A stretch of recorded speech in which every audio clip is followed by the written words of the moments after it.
Abdullah Al Rafi, Independent News, Dhaka. Flat ও জমি কিনে প্রতারণার শিকার হচ্ছেন অনেক গ্রাহক। টাকা পরিশোধের পর কয়েক বছর পরও বুঝিয়ে দেওয়া হচ্ছে না ফ্ল্যাট অথবা জমি, ফেরত পাওয়া যাচ্ছে না পরিশোধ করা টাকাও। এই অবস্থা কাটাতে আবাসন নীতিমালা করার তাগিদ দিচ্ছেন বিশ্লেষকরা। পুরান ঢাকার ব্যবসায়ী শুভ আহমেদ পুরো টাকা দিয়েও নির্ধারিত সময়ে বুঝে পাননি নিজের কেনা ফ্ল্যাট।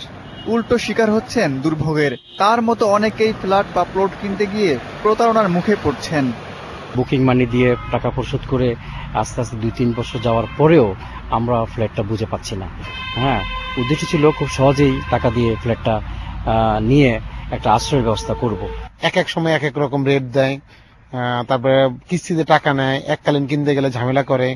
সেক্ষেত্রে জমির যে একটা রেজিস্ট্রি হওয়ার কথা ফ্ল্যাট কিনলে, সে জমিটা রেজিস্ট্রি দিতে চায় না।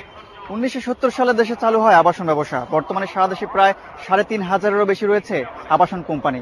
তবে আবাসন ও ভূমি নীতিমালা না থাকায় এ খাতে বাড়ছে অনিয়ম, আস্থা হারাচ্ছেন গ্রাহকরা।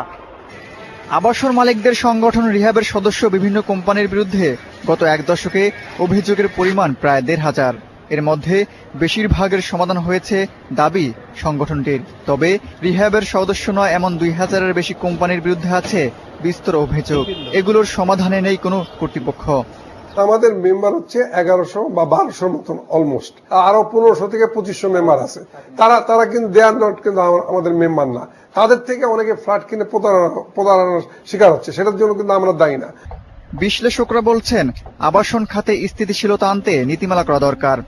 সময় মতো ডেলিভারি না দেন, অনেক ক্ষেত্রে তারা যে প্রতারণার শিকার হন।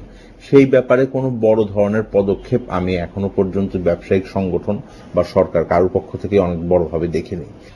আবাসন সমস্যা দূর করতে সরকারি প্রকল্প বাড়ানোর তাগিদ দিচ্ছেন তারা। Abdullah Mamun, independent News, Dhaka. সংবাদ দুপুরে